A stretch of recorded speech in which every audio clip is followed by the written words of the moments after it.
Hey guys, welcome back to the channel. आपको पता होगा कि यूनिट फर्स्ट के सारे टॉपिक्स हमने कंप्लीट कर दिए हैं। आज हम यूनिट सेकंड का फर्स्ट टॉपिक स्टार्ट करेंगे, जो है जेंडर इनइक्वालिटीज एंड इश्यूज। इस पे मैं 15 एमसीक्यूज लेके आया हूँ और मुझे उम्मीद है आप सब लोग 11 से ज्यादा ही स्कोर करोगे। So without any further delay, let's get started. पहला क्वेश्चन है, which term refers to the unequal treatment और perceptions of individuals based on their genders. नीचे दिए गए ऑप्शंस में वो कौन सी टर्म है जहां पे जो जेंडर बेस पे, चाहे वो मेल है या फीमेल है, उसी जेंडर बेस पे उनको अनइक्वली ट्रीट किया जाता है। वुमेन्स को या मेंस को अलग से ट्रीट किया जाता है, उस चीज को क्या कहते हैं? क्या उसको सेक्सिज्म कहते हैं, क्या फेमिनिज्म कहते हैं, क्या जेंडर बायस कहते हैं, क्या जेंडर डिस्क्रिमिनेशन कहते हैं? तो इस क्वेश्चन का जो करेक्ट आंसर है वो है part D, gender discrimination. Next question है, in many societies women are more likely than men to be responsible for which of the following. बहुत सारी सोसाइटीज में वुमेन ज्यादा रेस्पॉन्सिबल होती है किस चीज के लिए? नीचे 4 ऑप्शन है, उन 4 ऑप्शन में आपको बोलना है करेक्ट आंसर क्या है। House hold chores, decision making, political leadership और एजुकेशन। तो इसका जो करेक्ट आंसर है वो है पार्ट ए, हाउस होल्ड चोर्स। हम जानते हैं कि बहुत सारी सोसाइटीज में वुमेन ज्यादातर जो घरेलू काम होते हैं उसमें ज्यादा रेस्पॉन्सिबल होते हैं, तो पार्ट ए इसका करेक्ट आंसर है। नेक्स्ट क्वेश्चन है, the concept of glass ceiling refers to, कि गिलास सीलिंग के कंसेप्ट का क्या मतलब है?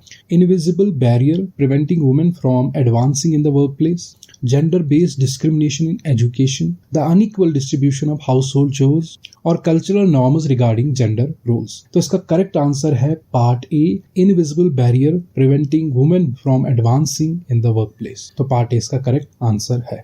नेक्स्ट क्वेश्चन है, which of the following is a form of violence that is predominantly directed against womens and girls? Domestic violence, workplace harassment, street harassment और all of above. हम जानते हैं कि डोमेस्टिक वायलेंस हो, वर्कप्लेस हैरेसमेंट हो या street harassment हो, ये तीनों चीजों गर्ल्स या वुमेन्स को देखनी पड़ती हैं, तो पार्ट डी इसका करेक्ट आंसर है, all of above. Next question है, what is a term for the belief that one gender is superior to another? वो कौन सी टर्म है जो इस बिलीफ को डिफाइन करती है जहां पे एक जेंडर को, मतलब मेल या फीमेल को, दूसरे से सुपीरियर माना जाता है? पहला, जेंडर इनइक्वालिटी, सेक्सिज्म, पैट्रियार्ची, मिसोगिनी। तो इसका जो करेक्ट आंसर है वो है पार्ट बी, उस टर्म का नाम है सेक्सिज्म।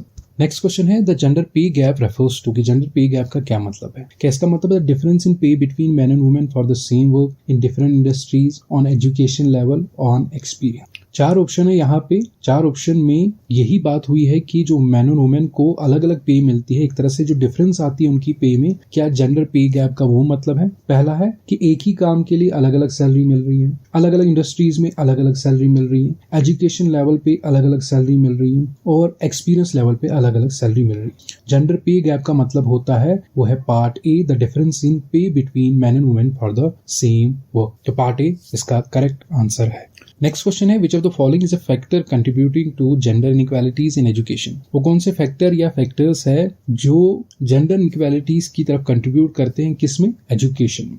पहला ऑप्शन है, lack of access to the schools, B gender stereotypes, C poverty and D all of the above. तो इसका जो करेक्ट आंसर है वो है part D, all of the above. इसमें तीनों चीजें आती है, तीनों के तीनों फैक्टर कंट्रीब्यूट करते हैं जेंडर इनइक्वालिटीज की तरफ जो एजुकेशन में होती है। सो पार्ट डी इसका करेक्ट आंसर है। नेक्स्ट क्वेश्चन है, which term describes the cultural expectation that women should prioritise their family duties और देयर कैरियर? कहने का मतलब है वो कौन सी टर्म है, एक तरह से कल्चरल एक्सपेक्टेशन होती है कि जहां पे वुमेन्स को जो है अपने फैमिली ड्यूटीज की तरफ ज्यादा रिस्पॉन्सिबल होना चाहिए, उसको ज्यादा अहमियत देनी चाहिए रादर देन देयर कैरियर्स। उस टर्म को क्या कहते हैं? जेंडर बायस, पैट्रियार्ची, मदरहुड पेनल्टी और गिलास सीलिंग। तो इसका जो करेक्ट आंसर है वो है पार्ट सी, उसको कहते हैं मदरहुड पेनल्टी। नेक्स्ट क्वेश्चन है, what is a term for practising of marrying of a young girl often for financial और सोशल रीजन? वो कौन सी टर्म है जो इस प्रैक्टिस को डिफाइन करती है जहां पे एक छोटी लड़की की शादी होती है, किस रीजंस की वजह से, या सोशल रीजंस की वजह से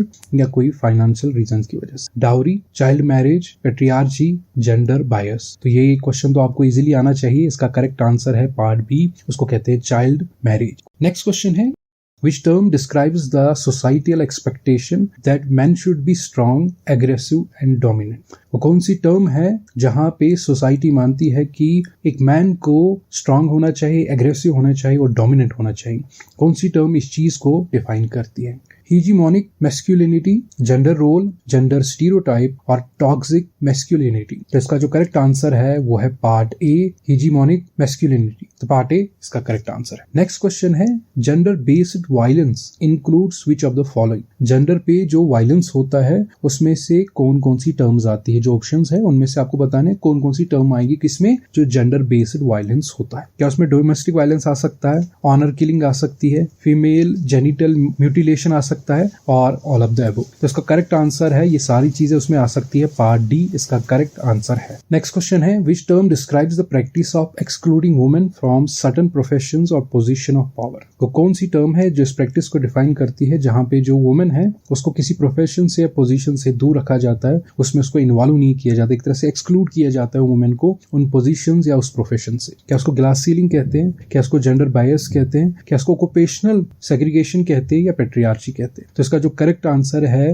वो है पार्ट सी, उसको ऑक्यूपेशनल सेग्रीगेशन कहते हैं। नेक्स्ट क्वेश्चन है which term refers to the unequal distribution of resources, power and opportunities between man and women. वो कौन सी टर्म है जो अनइक्वल डिस्ट्रीब्यूशन को डिफाइन करती है। कहाँ पे अनइक्वल डिस्ट्रीब्यूशन होती है, किसमें, रिसोर्सेज में, पावर्स में या अपॉर्चुनिटीज में अनइक्वल डिस्ट्रीब्यूशन होती है मैन और वुमेन्स के बीच में, उस पर्टिकुलर टर्म को क्या कहते हैं। तो इसका जो करेक्ट आंसर है वो है part B, gender inequality. Next question है what is the term for the belief that the traditional gender roles are inherit and natural. वो कौन सी टर्म है जिसको डिफाइन करती है जहां माना जाता है जो ट्रेडिशनल जेंडर रोल्स होते हैं वो नेचुरली आते हैं और इनहेरिटेड होते हैं, आपको फादर से मिलते हैं या मदर से मिलते हैं, उसको क्या कहते हैं। क्या उसको जेंडर बायस कहते हैं, क्या उसको जेंडर एसेंशियलिज्म कहते हैं, क्या उसको जेंडर स्टीरियोटाइप कहते हैं, क्या उसको जेंडर डिस्क्रिमिनेशन कहते हैं। तो इसका जो करेक्ट आंसर है वो है पार्ट बी, उसको जेंडर एसेंशियलिज्म कहते हैं।